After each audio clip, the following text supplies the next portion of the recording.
All right, well, it's my pleasure to have Martin Pachi. We trained this, we practiced this. So Martin comes all the way from Busan just to be here today with you guys. So he had to cross over the ocean and all the waves and whatnot. So it's a lot of work to get here.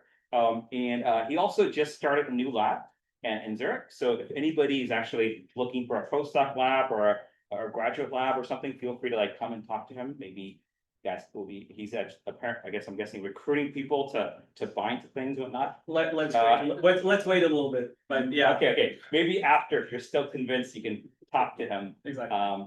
Yeah, so I think, and also Martin's totally fine for you guys to ask questions during, so feel free to start, I guess, yelling or screaming if you don't like something. Or just raise your hand. Yeah, that works too. All right, well, thank you so much. I'll let Martin take it away. Thanks. I really appreciate Sergey inviting me. I really love what the Protein Modeling Club has been doing, and it's really a great pleasure to be here to talk about BindCraft. So I'm currently in Bruno Correa's lab, where we've also developed BindCraft with a bunch of very motivated and really smart people. And I'll be starting also my group eventually working on some other things that I'll talk about a little bit later. And thanks a lot for showing up. It's really intimidating to see such a full room. So let's talk about protein design. So we usually talk about protein design because proteins in general can do a lot of things. And what the central dogma says is basically they're sort of the end game from basically transferring information between nucleic acids to protein. But this is really good because the variety of proteins allows to execute a large variety of functions as well. And this is mostly possible because proteins can adopt a wide variety of structures. And, we know that structure also encodes function.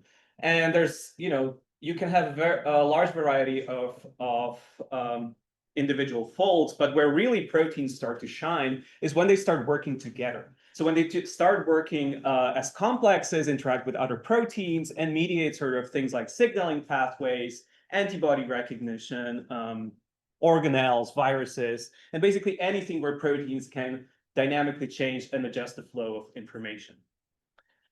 So for a long time, people have been mining natural sources to get these sorts of molecules for therapeutic or for research use. But if we were to able to design these things, like from de novo or just from first principles, this would really speed up a lot of areas of both therapeutic and provide a lot of tools for basic research. And this is for a very, very long time, basically the promise of computational protein design.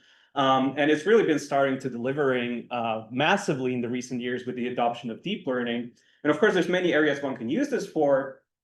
And one of the main things that I've been working on for the past 2 years is how we can use computational design for the design of protein binders, because there's a wide variety of applications one can do this. And ideally, if you want to probe biology in an efficient way, you would like to have a binder basically on demand. So if we backtrack a little bit of what the state of computational binder design was before deep learning, and also when I started in Bruno's lab, basically it was dominated by physics Rosetta-based methods, where I love the paper from Longjing about where they basically used RiffDoc to design protein binders. But if you look at that, for example, that paper, what it is, they had to design basically hundreds of thousands to millions of proteins in silico, which is already takes a long time and takes a lot of resources. And then you still have to screen thousands to, in the worst cases, hundreds of thousands of proteins experimentally to potentially get one or a couple of binder hits. So this is really not so efficient. But around this time, as AlphaFold and other deep learning prediction methods came around, people have started to notice that you can actually use these methods not just to predict individual proteins, but also to use them basically as an oracle to ask this very simple question. If I give you my target protein and a potential binder, do you think these will form a complex? And it can basically say yes or no with certain probabilities or certain different metrics. And this was really nicely shown in Nate Bennett's paper, where they basically went back to Longjing's paper, where they did the Rosetta designs and asked, okay, if I were now to pre-filter with AlphaFold, how much crap could I basically filter out, and how much less would I have to screen? And it really made a huge difference. So when we were thinking about this problem, we thought, okay, well, if it's really the AlphaFold filtering or filtering in general that actually these oracles make it more efficient, why don't we just use the oracle for design? And luckily, through Sergey's kind work a few years ago, where he developed Collab Design, we were able to actually answer this without too much effort in some sense. So we thought, okay, if the oracle is really what makes it powerful, why don't we just use the oracle, meaning AlphaFold 2, for binder design? And we developed this workflow where you use AlphaFold to multimer hallucination to generate basically the binder sequence, structure, and interface all at the same time. But through this study and through other studies, we've also noticed that these hallucinated AlphaFold sequences, if you just take them as they are, they're actually not very soluble in the lab. So they're either very difficult or impossible to purify, which, if you make a binder, but you can't actually characterize it, it's kind of useless. So we developed a second network called Soluble MPNN to basically increase the solubility of these hallucinated proteins, where we preserve the interface that AlphaFold hallucinated, because we found that these are generally better than the MPNN optimized ones. And we just changed the surface and the core of the binder. And this really resulted in a huge experimental increase in experimental success rates. And then finally, at the very end, because we've now generated a new sequence, we want to make sure that nothing got messed up. We used, now this time, AlphaFold monomer to do the filtering. And this was a bit of a controversial move in some sense, because here we use a model that has seen complexes before and it knows what the interface looks like for hallucination. So that makes sense. But then at the end, you don't want to use the same model, because you run into the it could happen that you generate adversarial sequences that multimer likes, but they're not realistic. So we decided to use actually a monomer model for the main reason that, if you think about it, a monomer model has never seen a complex. So if you give it a complex and this monomer model tells you, yeah, that's a good complex, the interface must be so obvious that it's probably giving a very good binding signal. So this was sort of the choice why we assembled the pipeline this way. And we think this is why it's so robust. And we called cumulatively basically this whole idea BindCraft. And before I get into the details, I do want to acknowledge other people who have worked in this field before, that we're not the first ones to do AlphaFold hallucination. Other people have done that. Ivan's paper, Michael's paper, Chris's paper, Patrick, Casper, and Basil, they've all done fantastic work with AlphaFold hallucination. So just to acknowledge the people's work, that it's not just BindCraft doing this. And as I mentioned, we've initially played with both trying to use AlphaFold monomer and multimer for hallucination. And we settled on multimer for a couple of reasons. So if you look, for example, in the benchmarks, if we compare the trajectories, we see that on average, multimer generates larger interfaces than monomer does, which also makes sense because it knows generally what an interface should look like. We also see that the interfaces are slightly more loopy. So they look more natural than, for example, if you just use monomer. Monomer most of the time just makes very straight helical interfaces, which could work, but we try to be as natural and as versatile as possible. And also we saw that on average, we always get actually better IPA and IPTM scores. So the confidence of the interface if we use the multimer model for hallucination. And lastly, also our success rates generally. So for example, to get 200 passing designs, we need to generate fewer designs with multimer overall. So the success rates are a little bit higher than that. And I'm going to show one of nice animations from Sergey's Collab design that sort of shows the whole process of how the binder hallucination looks like. So here in the middle in blue, we have the target protein. The red sausage on the left is the binder that's going to turn into the binder eventually. And here on the right, we basically have the PAE plot. So that's sort of the confidence plot, where blue means very confident, very good, and red means not confident. And the important plot is basically down here. So on the y-axis, we have the different types of amino acids, so the 20 types of amino acids. And here is the length of the binder. And what you'll see is basically throughout the protocol, we're starting out in this what Chris called a relaxed sequence space, where you're actually considering a lot of amino acids at each position, which is really sort of not a realistic representation, but it allows you to explore a large sequence space very quickly. And then we start so slowly converging towards a one-hot representation, meaning one type of amino acid at each position. So this is sort of how the process looks like under the hood. So you can see that it's trying to basically optimize the sequence for a couple of design goals, meaning the binder has to be well folded, it has to be stable on its own, and it also has to form a stable and confident interface. And this is basically how we then arrive at this one hot encoded representation. And what you may notice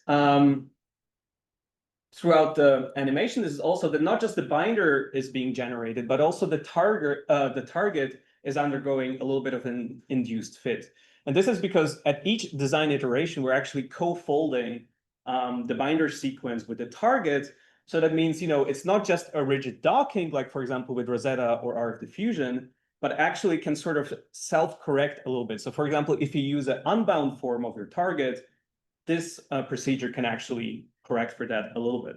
And you can see that on average, we get like RMSDs of about 1.5 angstrom, in some cases about 4 angstrom. So it really depends on the target. And for example, in the case of PD1, where the bound form was already used, the RMSD was a little bit lower. So I mentioned RF diffusion, which is currently the gold standard for binder design. And this is one of the worst plots I've ever done, because I basically just sampled here, and here, and then just put a straight line in between them. But I guess it conveys what I wanted to say. So that the advantage of RF diffusion still is that it's incredibly fast if you're looking at trajectory generation. So down here, this line is not just 0. That's actually how the time of generating the trajectory if you start making the trajectories and binders bigger. And you see with BindCraft, basically it increases exponentially. So, linearly. So for example, like 1,000 amino acid trajectory will take you about 4 hours per design. So it's quite demanding. But so seemingly RF diffusion is faster, but if you count the whole pipeline, because RF diffusion just gives you the dot backbone, but you still need to make the sequences, repredict them, filter them, and all of that. So we ran basically a head-to-head comparison on 4 different targets with 4 different binder lengths to see how does the BindCraft generation time compare to RF diffusion if we're going for 100 passing designs. So, we're not just going how much is one trajectory, but also, okay, how much crap are we filtering out? And to get 100 designs, how long does it take? And in fact, what we see actually a lot of the time, so this is the GPU's hours to get 100 designs, we're actually quite comparable to RF diffusion. So it seems like RF diffusion is actually, it's generating the designs faster, but maybe it's not generating very optimal designs. But again, this is very target dependent, and you see like some cases, of course, here RF diffusion is much faster. On the smaller ones, it's usually much better. But then as you get into bigger binders, BindCraft seems to perform better. If we start to compare these binders in terms of computational metrics, they seem pretty much the same. Of course, this is after AlphaFold filtering, so one would expect that they would be quite comparable in terms of IPTM, interface size, hydrophobicity, things like that. But what was actually striking is when we compared the designs, the main difference we saw was the amino acid composition of the interface of the binder. So with BindCraft, we actually, so here in green, we see actually quite a relatively even composition, like we have a bit of underrepresentation of TNS. Cysteine is, of course, excluded most of the time. But what we saw with RF diffusion is that you actually have an underrepresentation of large, bulky hydrophobics at the interface. And this is a little bit problematic because these are actually the residues that really bind strong interactions through pi and pi stacking, and are really the drivers of PPI formation. And we think that this is because RF diffusion generates the backbone first, and then MPNN has to sort of fit the sequence based on the backbone distance. And if you place it too close, then you basically have no space to fit these big bulky amino acids there. So we think this is also the reason why maybe on average we get a little bit better success rates, because these are really the main drivers of PPI formation. But this is all in silico, and I'm originally a wet lab biologist. For me, the real test is the wet lab. So we wanted to test it on a lot of different things. So just to give you a background, like BindCraft never was intended to be a project. We just sort of needed a tool in the lab to solve a couple of biological questions, and we basically couldn't get binders with other tools like massive of RF diffusion. So we needed to sort of reach a little bit behind. So we tried to really benchmark it on a lot of different targets. So of course, cellular receptors like PD1, PD-L1 are sort of becoming the standard benchmark protein these days, I would say. And they're what I would call easy targets because you get a lot of passing designs very quickly. But then we wanted to go a little bit different. So for example, we chose these common allergens, and they're very interesting proteins because biologically, we basically have no idea what they do in plants or in their native organism. And we don't really know what kind of interaction partners they have, and there's no structures of any binders bound to them. So basically, this is like terra nova for all of these binder design things. And on top of that, their surfaces are highly charged. And highly charged surfaces are generally not very good PPI mediators. So these were like really the challenging part. Then we had some CRISPR proteins because my background is in CRISPR, and they're very large and very conformationally diverse proteins. So it was also a bit of a challenge technically there. And lastly, one of my favorite targets that we chose was this de novo designed beta barrel from a previous study, which basically, if you blast the sequence, you don't get any hits. And what we wanted to show here is that BindCraft, even though it's been trained on a lot of complexes, potentially even some of these, we wanted to show that it can generalize and generate binders to things it has definitely never seen because they haven't been neither in the sequence databases nor in the PDB. So if you look at the binders that actually come out of BindCraft, you can see that they're quite varied. They range from the typical helical bundles to all the way to something mixed alpha beta to these loopy things and very kinked helices. And again, the reason is because you're co-generating the sequence and the structure at the same time, and you're sort of molding the binder towards your target interface. So basically, since its only design goal is really make a stable interface and a stable binder, there's many solutions that it can do. And basically, it will always sort of give the best geometric and chemical shape complementarity towards your target set. And the reason this also really works well because we've applied something we call like a negative helicity loss, so that you can, for example, generate things that are purely beta sheeted or somewhat beta sheeted, or basically just say, just give me pure helices if you set it to +1, or you can say, just make me pure beta sheets if you set it to -3. And just setting it to a mild value like -0.3 really helps to make these loopy interfaces that really nicely grab the interface from the sides, and it's really beautiful to look at. But if we look at the beta sheeted design, so it really, these are like 5 beta sheet designs that we've actually experimentally validated, and it really does some funky stuff if you look at it. Like, for example, this guy here, this looks, I don't know, looks like a sailboat or something. And structurally, as a structural biologist, if I would look at this, I would think like, yeah, this will never fold. This is crazy, but it does, and it even binds. Not great, but it binds. So in general, because you have such freedom in generating the structure, what we see is that a lot of the times it generates things that what we call dark folds. So there's basically folds that do not exist in the PDB or the AlphaFold training data. So here are some examples of these dark fold binders that is generated. Like, for example, my favorite is this triple stack IG fold, which doesn't actually exist in nature, but it does this really beautiful interface.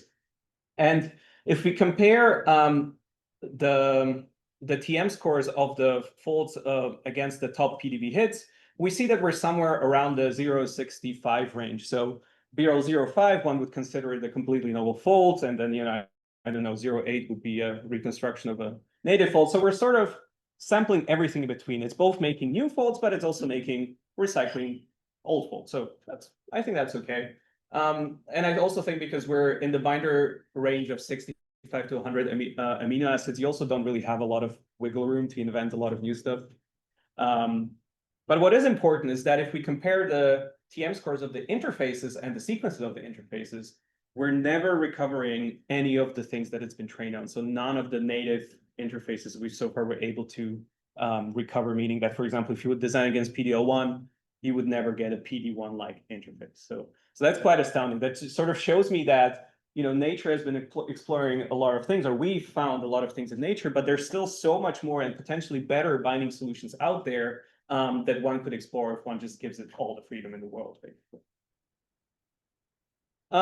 And this is sort of the summary slide in the middle where we give sort of the overview of all the binders and all the success rates. So before, as I said, you know, you had to screen thousands of binders.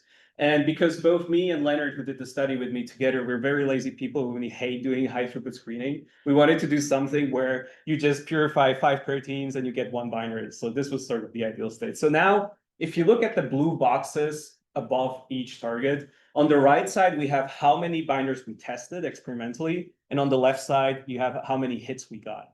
And you see for most of the binders, we basically had to screen less than 10 designs, and we had anywhere from 10 to, in this case, exceptionally 100% success rate.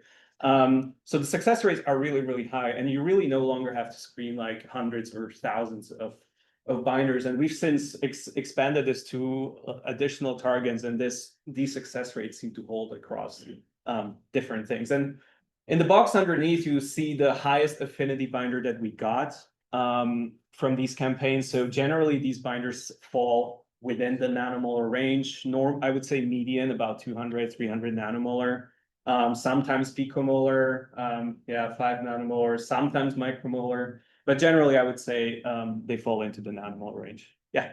Does this very high success rate dependent on who hotspot it is? Yes and no. So if you pick very bad hotspots, you're not going to get any passing designs. But every time we got passing designs, we also got binders. So you do test those very challenging hotspots where you have a passing filter design, and they maintain a very high success rate. Oh, so for example, these guys here, I mean, they didn't really have any good binding sites like in the traditional sense, and the success rate was still pretty good. Here, I mean, these are quite okay. This one, SAS6, was pretty difficult one, I would say, and there we didn't even get like a really good binder. And BBF, this was a very strange thing because it was already designed with an MPNN surface, so it was already very charged, and it still was able to do a pretty good job. So I would say, yeah, it's not only the traditional hydrophobic black holes. Yeah. Sorry, just going off of that. What makes a good hotspot for BindCraft? I'll cover that in the end. Oh, okay. Yeah. And yeah, just to say, I didn't purify all of these proteins. This was a work of a lot of people, particularly Leonard Nickel, who's a fantastic PhD student, and he purified hundreds of proteins in the span of a few months and tested all of these. So he's an absolute beast, including also Katya, Christian, and the Vistera team has done a fantastic job. Yeah, sorry. Yeah. Have you noticed a difference in experimental success rate depending on how much the target structure from the reference or something? We've looked into that, but it doesn't seem like if you move it more, it's more successful.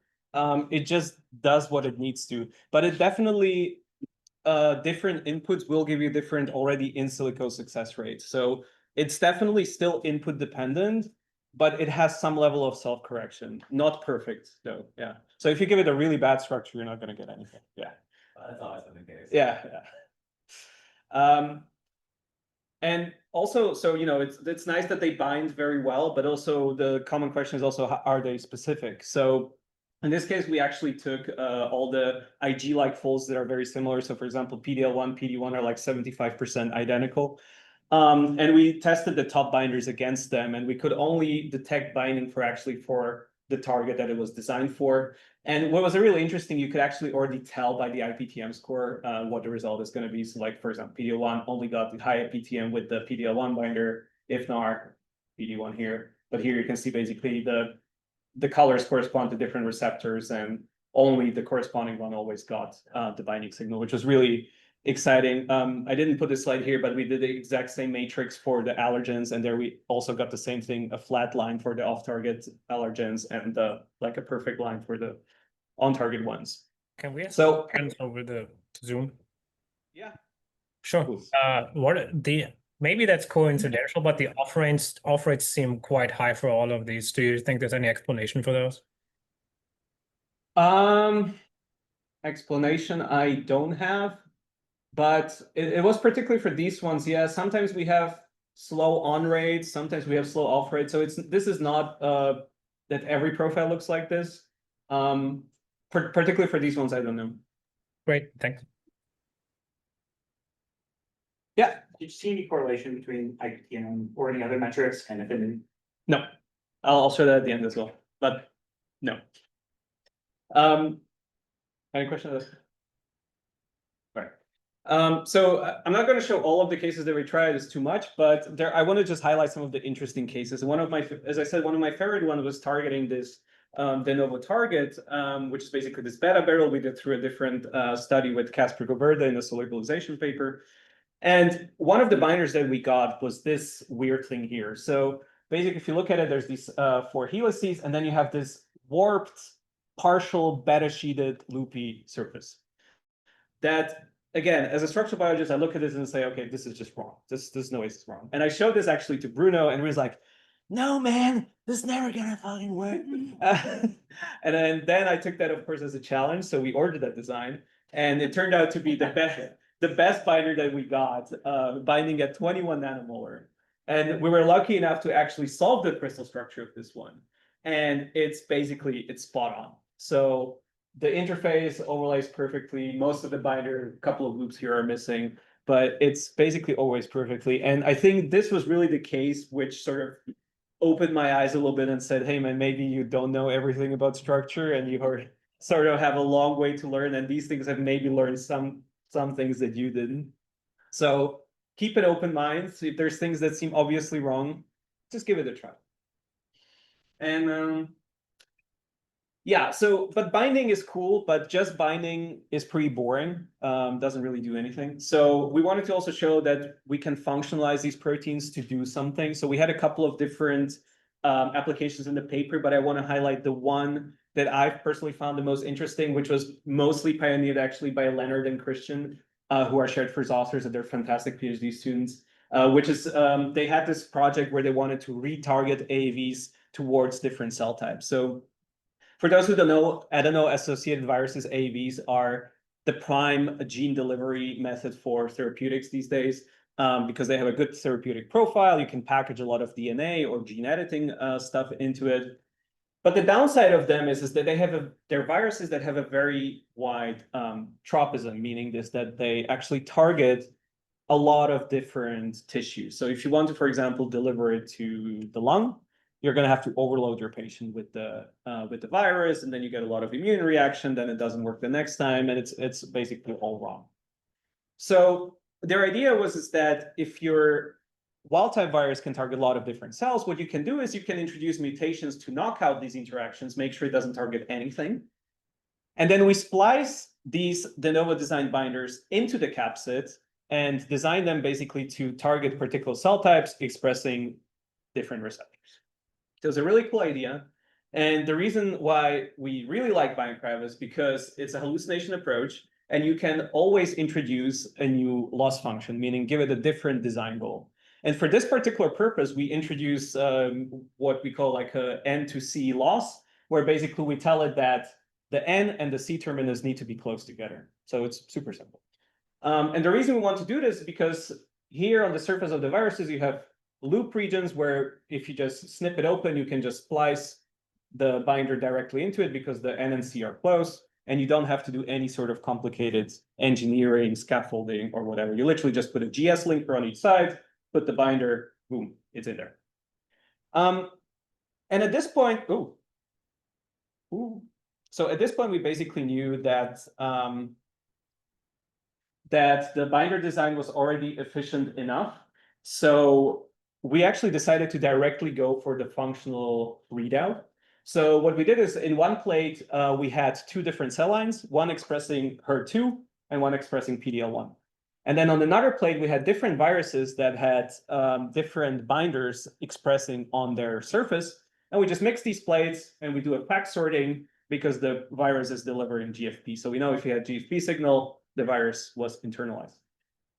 So on the left side here, we have the control of the virus. So the knockout doesn't infect either of the cell lines. The wild type infects both of them equally. And here we have basically 10 different HER2. Again, this is straight out of the computer, no optimization. And we basically got one virus where we got like a 17-fold discrimination between HER2 cell lines and PD-L1 cell lines.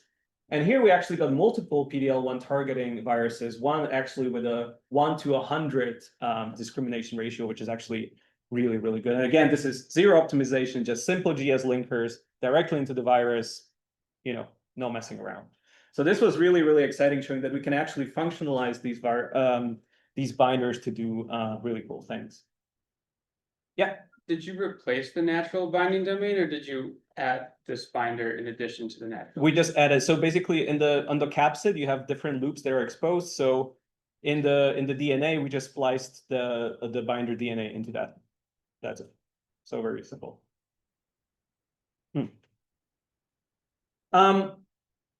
But okay, this was all mini binders. So these were all things in the range of 60 to about 200 amino acids. So these are what one call typical proteins because they have a folded core and they have a pretty typical structure.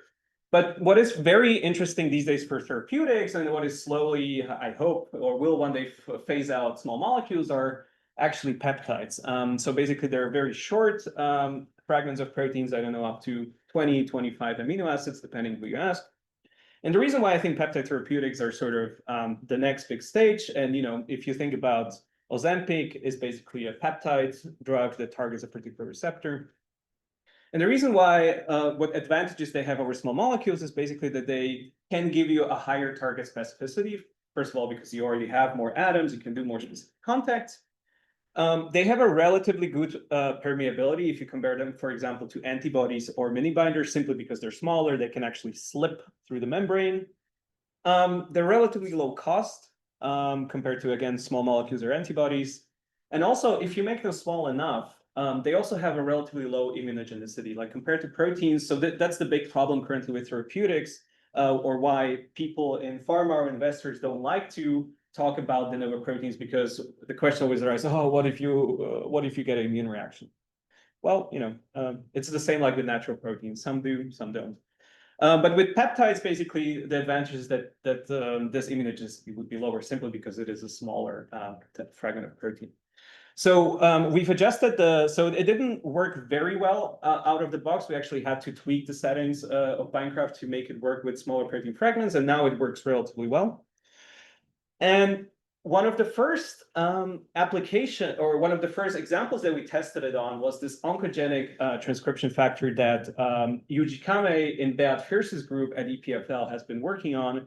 And so they came to us and said, well, we have this oncogenic transcription factor. We want to see if we can target it intracellularly with something. So we've designed binders against 2 different sites. And again, this is the same view of the same protein. So you can see that because BindCraft, again, co-folds the protein at all the stages, you can actually get some levels of induced fit, for example, like this displacement of this small domain here. So, and these are both validated binders. So again, it gives you a lot more opportunities than just the simple docking procedures. And the way Yuji tested this, so he's, again, tremendous work, tremendous PhD student, and postdoc. So what he's done is he actually synthesized 100 of the peptide designs, because back then we actually didn't know how well this is going to work. We assumed it's going to be worse than mini proteins, but we didn't know. So we said, okay, let's start with 100.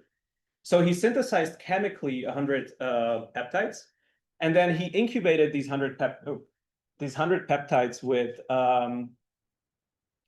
2 different proteins. One was the intended target protein, so the oncogenic transcription factor, and the second with a related transcription factor, what we call an off-target, so something that it shouldn't bind sort of as a control. And then, you get a couple of peptides sticking to these proteins. You can isolate the peptides from that protein, and then we can do mass spectrometry to look at their enrichment. So see basically which peptides bound to either your on-target or your off-target. And this gives you this beautiful 2D plot, which is like, I absolutely love it. So on the y-axis, you have recovery, or in other words, how well does your peptide bind to your on-target. And here on the x-axis, we have selectivity. Because we tested against off-target binding, we can actually tell, okay, if one particular peptide bound both on-target and off-target perfectly, it's going to be here all the way because it has 0 selectivity. If only bound your on-target, it's going to be all the way over here because it's perfectly selective. So each dot is actually one of the peptide designs. This is the negative control, meaning that it only binds the off-target. So it's all the way on the left. So that's good. Assay is working so far. Then we have the positive controls, which are natural peptides that interact with this transcription factor. And they're all the way here on the right, which is good because they only bind the intended on-target. So assay is still working. But you can see that they're not very high up because these were actually like high micromolar natural interactors. So they're not very strong binders. But you can see we have a bunch of peptides here that are just as selective and even maybe more potent than these natural peptides. And we had these 2 particular hits here that when we validated afterwards, they turned out to be actually 280 nanomolar, both of them.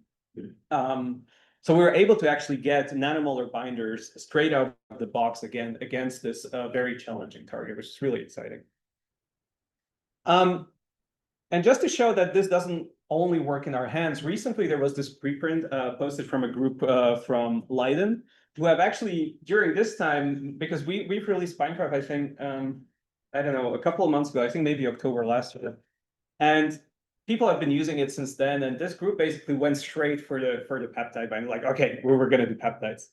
And they chose a couple of targets, and they didn't work with us at all, so we didn't even know about this until it was published.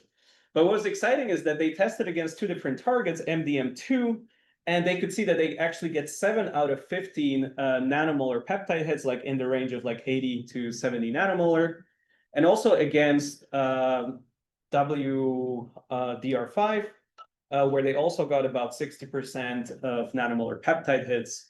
But what I also like is that they show that, you know, it's not all beautiful.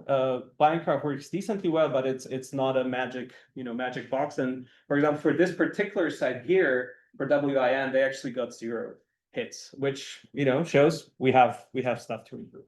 So that's really good. But what was funny about this is that they actually chose this MDM2 target, and it's actually something that we've been during this time also testing in-house, and we actually got the data exactly 2 days ago, and I wanted to show it. So we've screened this, we screened 10 mini binders and 10 peptide binders with adaptive, and we want to sort of see how do the success rates compare. You know, if we make 10 peptide binders, would we have higher success rate with mini binders or peptides? So turns out we actually get exactly 30% success rate with peptides and 30% success rate with mini binders. So here with these binders, we got also in the similar range as the paper before, but they're not the same sequences. And also with mini binders, we got mostly nanomolar hits. So this was actually really exciting and very surprising. I'm not saying this is going to generalize that every target is going to have the same success rate, but it was actually fun to see that for particularly for this one. Yeah, it was the same. So, question? All right. Any questions so far? Oh, yeah. So how much flexibility in the target do you need to get a successful design? Have you quantified maybe RMSD? Depends on the target.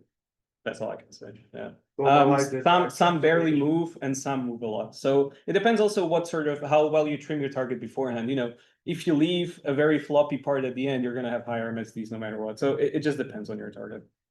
It's not that, you know, if it moves more, it's going to be more successful. You can look locally at the binding residue interface and see if they have a fluctuation or high fluctuation. They do. Normalizing the.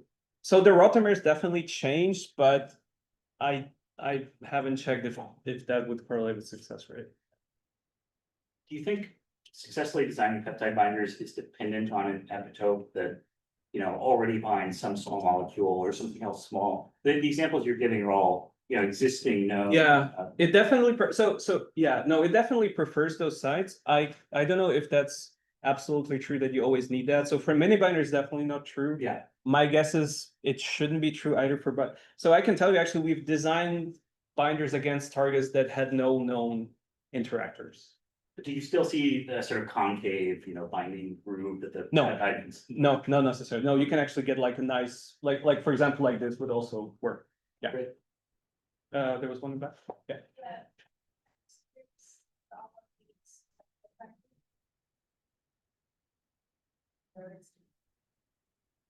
Selectivity is done of What sort of selectivity? Sorry, I didn't. like off target. Yeah, so we've the off target we've so far only tested for this particular bind, and here the off target was a very similar transcription factor that binds actually similar peptides. So it should have been a prime target, but it wasn't. So there is definitely selectivity, but we've only done it for this one target, so I cannot say in general. We're currently running it for PD1 versus PDL1, but those experiments are still ongoing. Yeah. In the cases where you solve experimental structure, you see the target structure actually is more similar to the induced fit one or with. Right. So yeah, so where we solved the crystal structure, we got 3 crystal structures so far, and there the target matches actually the induced fit coming out of the pipeline. Yeah. So it seems to be doing something real. And what's the resolution of these crystal structure here? It was from 2.7 to 3.1. Yeah. Are you guys thinking about doing to like validate that what if they make sure factor? We've done some in the paper already. I just didn't show them. So we've done in cells for the MDM2. We're testing it in cells right now. But we don't have the results yet. But they are compatible with cell-based assays. All right, so now a bit more into the discussion section. Again, I don't want to pretend now BindCraft has solved everything. It definitely hasn't. There's a lot of things it cannot do. There's a lot of epitopes it cannot target. It's incredibly slow. It takes a long time. And yeah, basically that's what, it has its limitations. That's what I say. And, we're trying to resolve these, particularly the speed. The speed is a big problem. We do spend a lot on compute. If you're trying to do a lot of targets, you're going to spend a lot of money. To me, this is my opinion, I prefer to spend the money on compute than on the experiments because those are always going to take more time and cost more. And I think this is sort of our philosophy. Like we'd rather make the design process more stringent than to have to do more experiments later on. But again, it's still not perfect. There's a lot to improve. We're working on doing some speed ups, both on the code side and also on the model side. So we're hoping to get something new about that by the end of the year. And one of the main problems is, where's Clay? Your favorite CD20. So the problem also is that sometimes it's a very finicky pipeline because the loss function is a composite of many different things. It has to be a confident interface, it has to be a confident fold. And because it's trying to fulfill all these things, your target hotspot is actually only a small part of that. So if it thinks it's going to do a better job somewhere else, it's just going to ignore your instructions that just go there. So particularly here, particularly with things like GPCRs or membrane proteins, it always tries to stick to the super hydrophobic transmembrane regions. It's really annoying, but there's several ways that you can overcome this. We've written up a very extensive wiki that covers it, but basically just to give you an example, there's 3 things you can do. You can either mutate the hydrophobic regions to lysines, and then it's absolutely going to hate it and it's not going to go there because lysines are terrible side chains to targets. Or you can already generate a binder against it and then use that as input for a next generation. So the site is already sort of occupied, so it has to go somewhere else. Or lastly, you can literally just cut the protein in half, like cut away the bottom part and use that as an input. So BindCraft doesn't care if the structure is unrealistic in this sort of sense. Of course, if you cut it too much, then it's going to do weird stuff. But for example, if you would here cut it exactly in half, you're going to get rid of most of the hydrophobic parts and it's actually going to start going towards that epitope up there. And this works really well. We have some GPCR validated binders that work perfectly with this method. Any questions, Dan? Martin. Oh, yeah. I had a quick question. So earlier you were talking about selectivity. Selectivity with regards to what? Like how many targets? Talking about like the peptide design. Well, there we only tested against one off target. So okay. It's not like a protein-wide. Protein-wide we've never done, so I cannot say about that. Okay, thank you. Yeah, I know you answered the previous question about metric sensitivity, but was there any correlation with any metric? I'll come to that. Okay. Yeah. So you said it doesn't care about whether it's realistic or not, the target, but it has to maintain connectivity. Yeah. Well, no. No? If like these helices here, like here you would have sort of 4 float, but it makes sense. It's like AlphaFold also you can use as a template, you can use an incomplete structure. So it's sort of the same principle. But if you make it too small, like for example, just the loops on top, then the loops will fly away. So it still has to be Some secondary structure. something to keep it together. Yeah. Right. And coming now to your question, what is actually a good binding site? So the choice of the binding site and target is still crucial, no matter what fancy methods we use, because I think this is sort of an ongoing existential debate whether can you target every site? I personally think yes. Some people argue no. Antibodies can definitely target a lot of sites that we cannot target, so there's still a long way to go. And of course, the limitation will be AlphaFold 2 for the time being. But there's definitely patterns, so of things that you should definitely look for. So if you have nice hydrophobic patches, go for that. That's definitely gonna going to be the easier way to go, particularly if there's things like the phenylalanines, tryptophans, and all of these bulky hydrophobic acids. These are like a perfect binding site. If you have also pre-ordered residues or residues that have very few rotameric states, they're also easier. So this sort of is a very interesting concept, because it seems that actually AlphaFold has learned something about I prefer to call it pseudo-physics, because that way nobody can catch me out. Is that, for example, because it definitely hates binding lysines, because lysines have a lot of rotameric states. That means there's a lot of entropy at the interface. It would actually have to pay a large penalty to order this residue and actually bind it. Of course, secondary structures, again, because they're more ordered, they're easier to bind than, for example, loopy regions. And lastly, this one is a little bit less intuitive, is that actually open flat interfaces are much easier to bind than things like channels that are basically restricted in space. And the reason we think this works is, or the reason we think it's this way is because on the open interface, it actually has a lot of freedom and a lot of solutions to the binding problem, rather than here, where basically the design space is very restricted. It actually only has a very few solutions. And because we're still to some extent doing random sampling, it's probably just not hitting the right protein spaces. So yeah. And again, as I said, also, it can sample both new and known interfaces. So for example, here is an example. So we use Pesto, which is sort of a predictor of protein-protein interaction propensity at interfaces.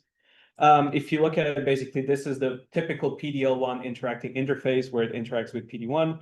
And if we look at where the BindCraft designs are sampling, it's pretty much exclusively there. So we actually haven't had any luck targeting the other sites. So yeah, it likes to target like known sites for sure. But then, for example, in cases like, for example, the allergens, which basically there you do not get any propensity for like PPI formation predicted, it's actually sampling all over the place. So again, depends on the target.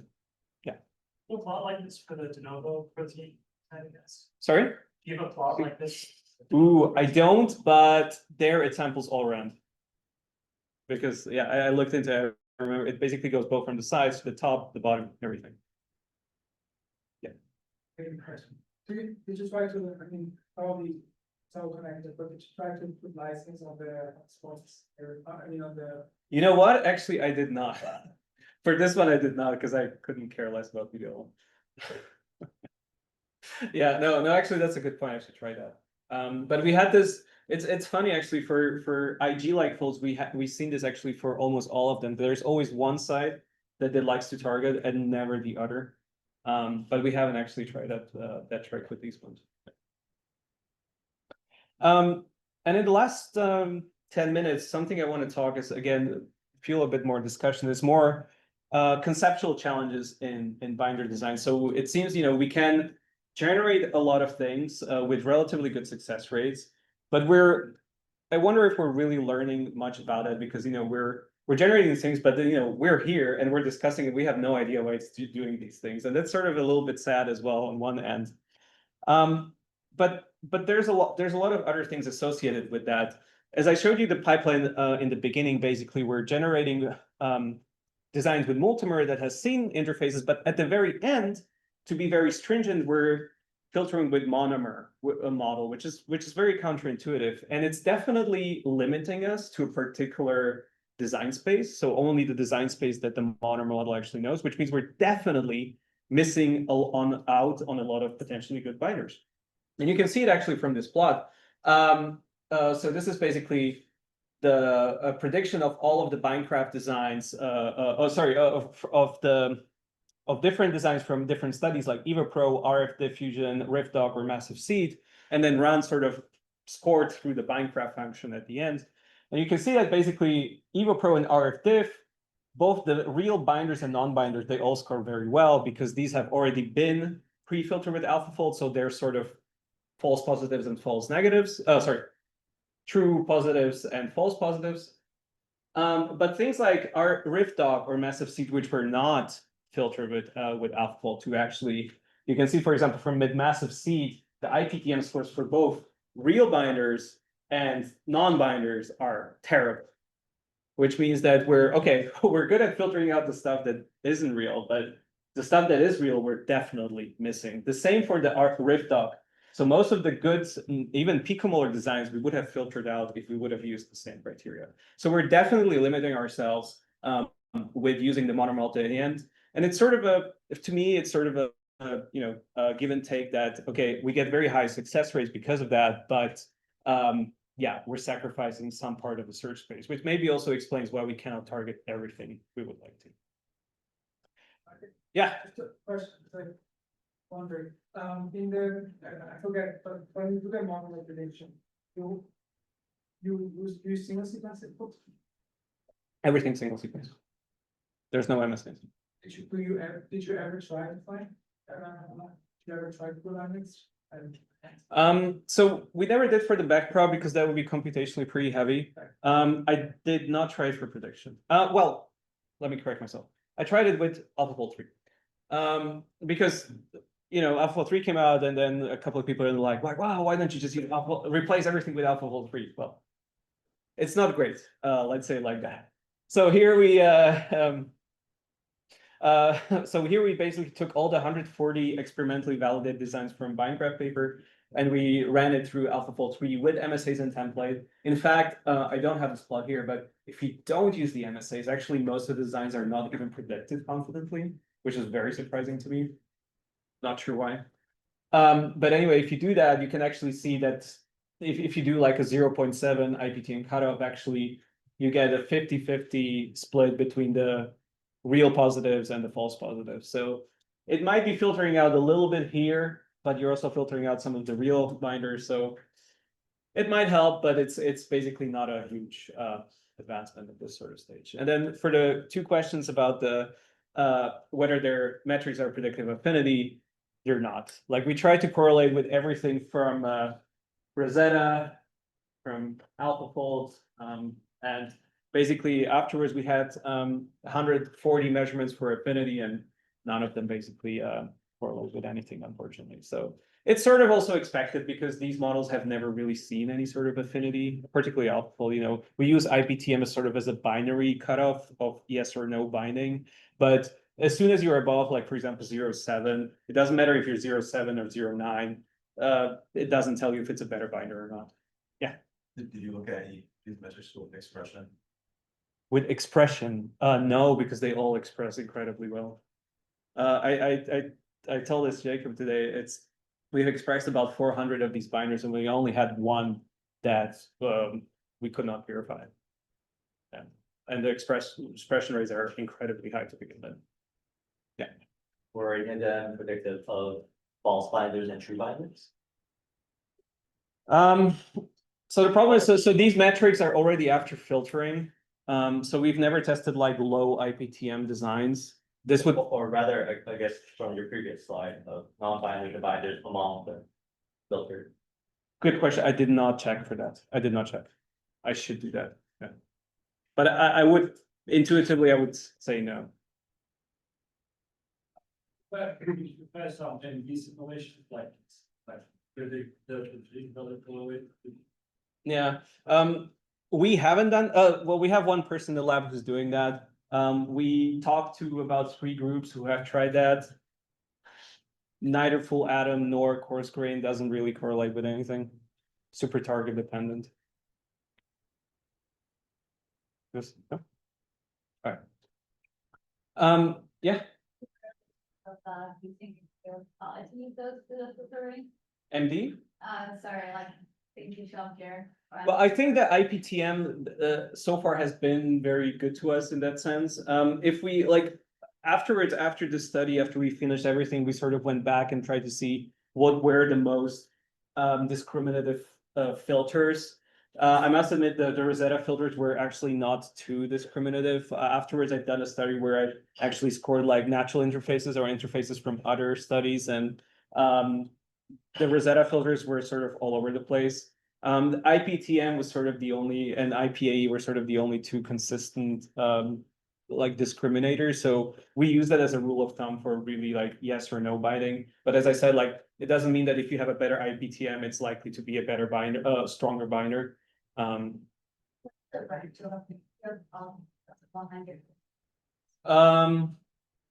ranging from picomolar, like high picomolar to I think like 5 micromolar was the worst one we tried it. Yeah. The general one, isn't for like these, if like you plot out and just scatter, does it kind of like distinguish the nutrient? I looked at that. It's sort of really all over the place. Okay. Yeah, I looked at actually each individual metric scatter plot against affinity, and it's really just all over the place. Yeah. I understand there's no good correlation, but can you use the data to create a new set of filtering criteria that can give you the best top 3 desired compounds or something like that? I think this is still too low. Like you would need probably tens of thousands of examples or probably more. I think it's not just about how many you have, but how diverse they are. I think the problem with the BindCraft designs, they're probably not diverse enough to capture all these things. Like if you look at natural interfaces, those things are wild. Like they're nothing like, sometimes you just have a loop wrapping out around the protein and that's a, picomolar binder. So I think you would need to really have a like nice, clean, diverse data set. And I think this is sort of the problem with a lot of the affinity prediction methods that people try to mix very different data sets coming from SPR, yeast display, ChIP-seq, all of these things, and then they put it all together, but then it just basically becomes a random noise generator. So you would need to have one nice consistent study, but I think it would be just so expensive that maybe only big pharma can do that.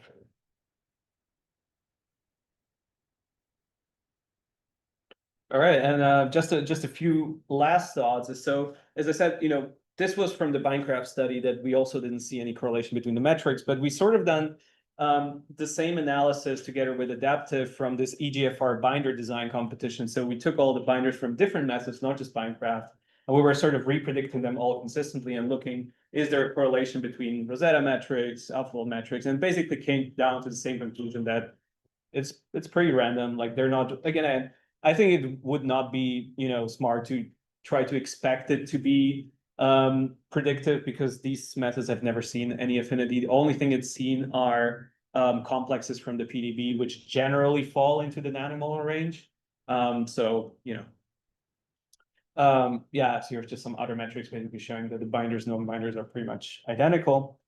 But this also raises a couple of questions that if we want to do this sort of properly, if we want to really solve binder design, I think we need to it needs to become a little bit more standardized because, as I said, the data sets are sort of all over the place and, machine learning tries to approximate, but if you give it noise, it's just going to make noise.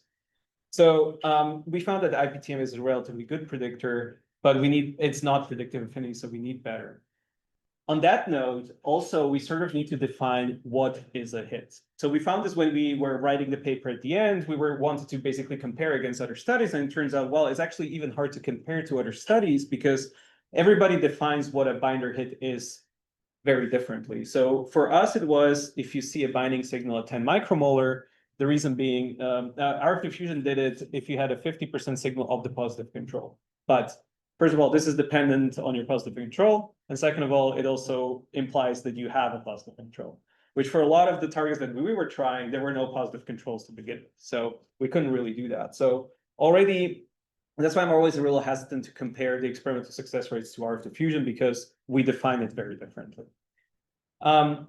And lastly, on the same note, because sometimes you don't have positive controls, I think if we want to start comparing these methods, I don't think we should, but if one would want to, we would need to start comparing basically on the same target. So with Adaptive, we came up with this thing what we call BenchBB, which is a set of 7 proteins that are relatively easy to produce, very stable, and very well behaved in a wet lab experimental setting, and have been characterized in a couple of different studies so that you can actually compare your method against with both novel binding sites and characterized binding sites. So if you ever, if you're working on a new method, I would recommend try, benchmarking on these proteins. Adaptive also gives a special prize if you want to screen with them experimentally for these particular proteins. So it's much cheaper. Yeah. Yeah. Is there a plan to benchmark against multiple different biophysical methods? Because a lot of the time people use off-depth by their 10 gigs, but I mean, there was necessarily say SPR. Oh, whether it's, yeah, so we've actually done that. So we've compared SPR with BLI because that's basically the methods we have in house. Exact same affinities. Yeah, so, or very little deviation. But have people tried IPC or? No, it's a lot of work. There you go. So, yeah, with that, thanks a lot for listening. I mean, I also have to discuss everything. So most of this work has been done in Bruno's lab. Bruno is the guy in the middle. If you ever meet him at a conference, talk to him. He's very, very fun, and he's been really supportive, and he's a really smart guy. I absolutely loved working with him for the past 3.5 years. He let me do whatever I wanted, and this was fantastic. Also, Leonard and Christian, who were shared first authors on the paper, they've done a tremendous amount of work.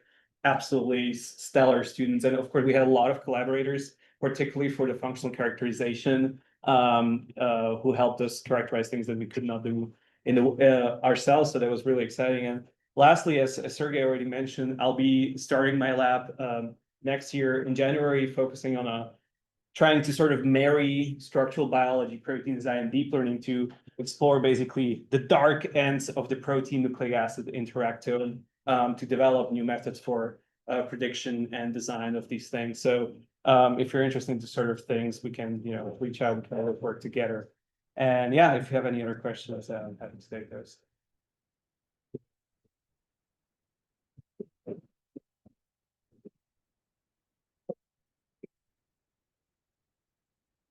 Yeah. Thank you so much for being here. Wonderful talk. I'm wondering if you can speak more on preferring helices over data sheets, which you kind of touched on in the earlier part of the talk, because I think I've seen other work with art diffusion where people might prefer data sheets over helices. So how do you kind of? Yeah, I don't have the slide here, but there's definitely a preference. It definitely likes helices more. You, on average, get higher success rates. So if you would, for example, put the beta sheet laws on the highest setting, so basically just generating beta sheet proteins, you would need to, on average, make like twice as many trajectories to get the same amount of passing designs. It's not terrible, actually. It really depends on the target. So I usually, when I do designs, I usually run actually the default settings, which most of the time result in helices, and the beta sheet settings just side by side. Sometimes one is better than the other. But yeah, it's not terrible. It's not terrible. Yeah. That's why do you have any guesses why it shows that alcohol free is much worse than like looking that? Do you have any idea why? Yeah, I think there's a lot of theories why that is. Part of it being memorization, part of it being the fact that you rely mostly on diffusion, that the coevolutionary module is smaller. Honestly, I don't know. It could be any number of things. So we, in our hands, we found actually that for PPIs, AlphaFold 2 still seems to be more consistent, more reliable, and that if you want a good prediction with AlphaFold 3, you actually need to sample multiple seeds and do the prediction several times to actually get a better prediction. So, and we don't see that so much with AlphaFold 2. And I've actually, when we do a lot of these predictions with AlphaFold 3 afterwards of BindCraft designs, oftentimes AlphaFold 3 tries to place it at a different site, not the one that we design against, even in cases where we experimentally know it is actually there. So it seems to be a little bit confused with the de novo designs for some reason, but I absolutely cannot explain that.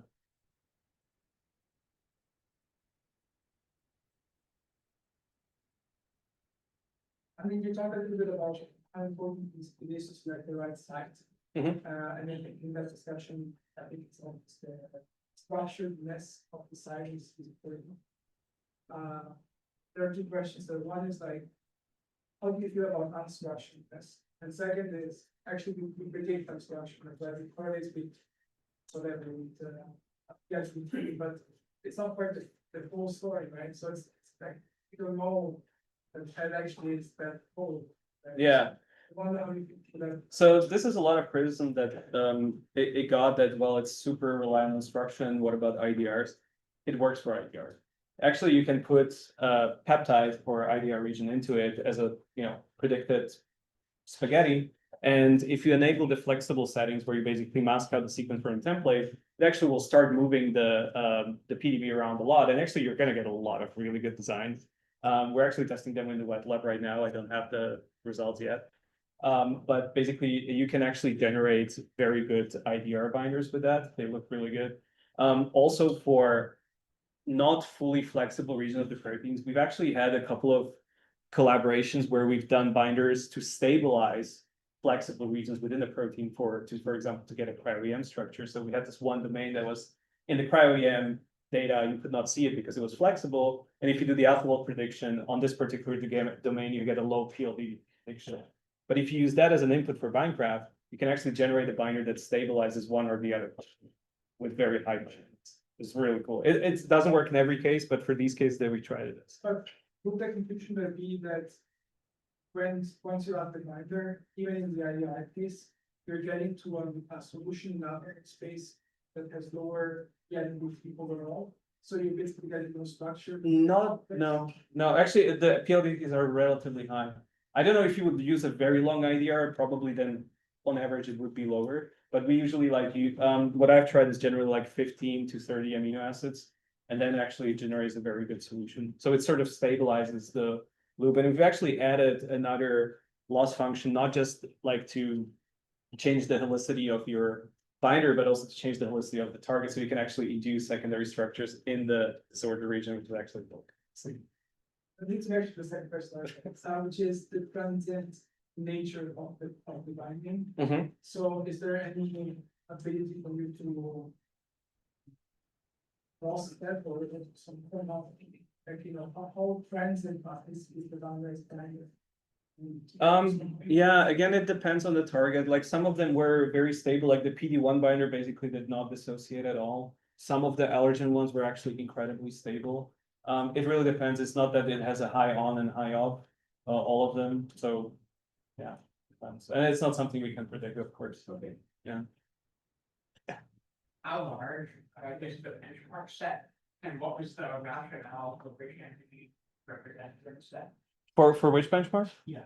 Which benchmark? Is that for standardization? Oh, so the considerations there were it's only 7 proteins, and it's based on the experiment, like how hard it is to do the experiment. So because you can generate a lot of things in silico, but if you want to benchmark the wet lab, it should be a protein that's relatively easy to work with, something that most labs would be able to produce, not just like a lab with a lot of expensive equipment. So that's sort of what we were thinking about when we were compiling this list. So for example, MVP, Cas9, VHRF, and BBF, you can express in huge amounts in E. coli. They're very easy to purify, super stable.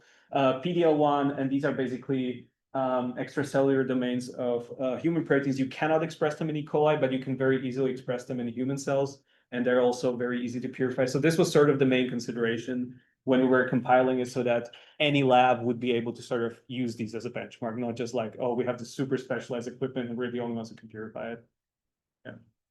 Yeah. Have you tried designing against predicted target structures rather than? Most of the time we do. Oh, okay. Yeah, it doesn't matter. Yeah. So actually, I think most of the ones in the BindCraft paper were based on AlphaFold predictions. The only reason being is that oftentimes crystal structures or cryo structures lack some of the peripheral loop regions due to flexibility. So I sort of use AlphaFold to fill those regions in. So I use the crystal structures as a template, fill the rest in with AlphaFold, and then use that as an input, just in case. In most cases, it doesn't matter.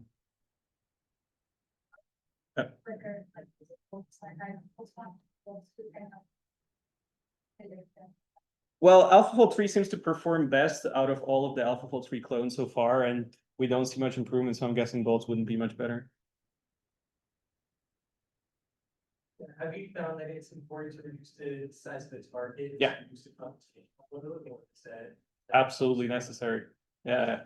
Depending on your GPU size, if you have big enough GPUs, you can do whatever you want. But generally, yeah, you have to trim it. And it's sort of, we tried to trim away different things. And also the trimmings made quite a huge difference. I once had this case where we basically had a very nice ordered domain, and then there was like a little bit of flexible tail, and I was like, okay, it's going to be fine.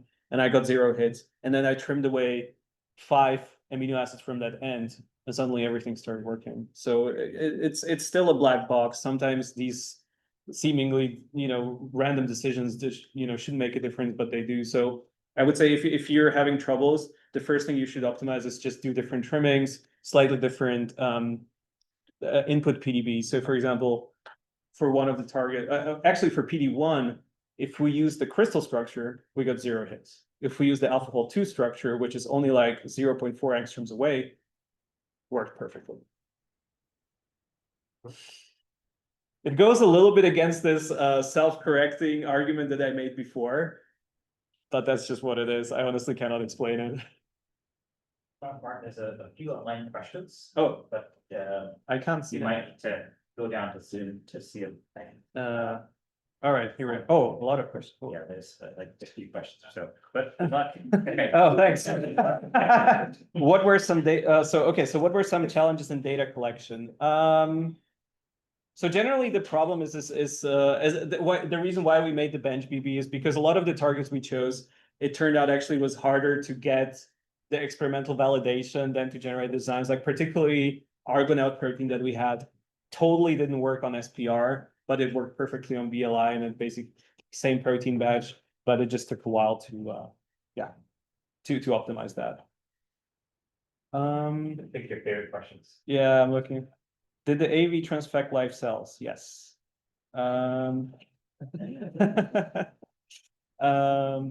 Did we blast the de novo primary sequences? Yes, we also compared the sequence novelty of both the interfaces alone and the de novo binders, and basically you don't get any hits. I mean, I think that's also quite not so surprising these days because the MPNN already generates such novel designs that you almost never get any sequence hits. What factors do you think led to promising in silico results to be unsuccessful in the lab? So like when we talk about the false positives, so I actually don't know. So I think it's just a consequence again of two things. What do we consider a hit? And what AlphaFold has been trained on? It's only been trained on complexes that sometimes they have been crystallized under very different conditions. And also, you know, somebody could consider a 10 millimolar binder a hit, you know, and we always went, you know, just to 10 micromolar. So potentially, if we just increase the concentration, we would see some sort of interaction. We could count that as a hit if we were trying to be really assholes about it. But yeah. So I think it's just a matter of definition. If you increase the concentration high enough, everything's going to interact with everything at some point.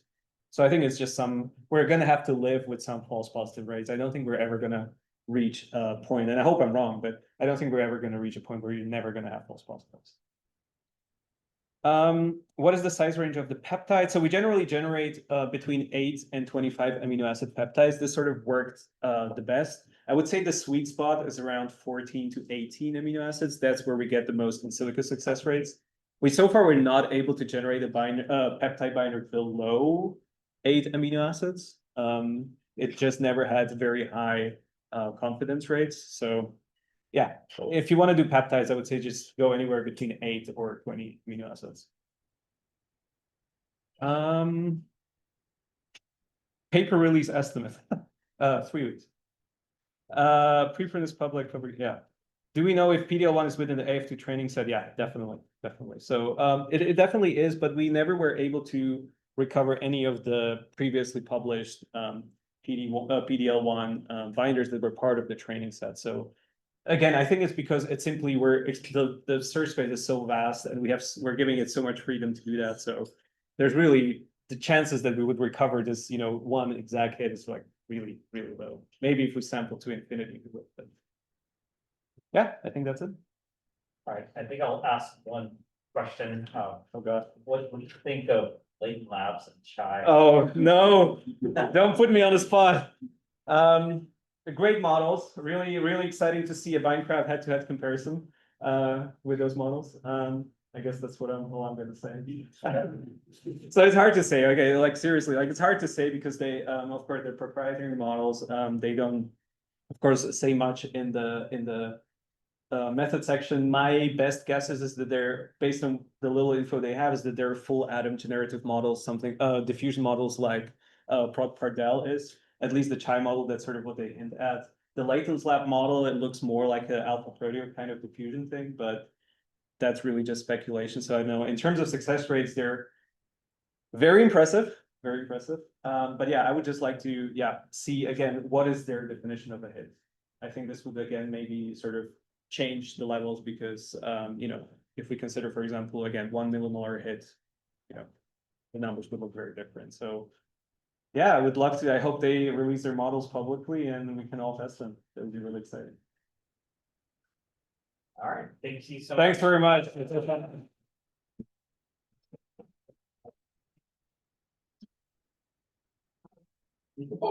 Yeah, yeah, we still have probably some cider left. Yeah, you can turn off. Turn it off.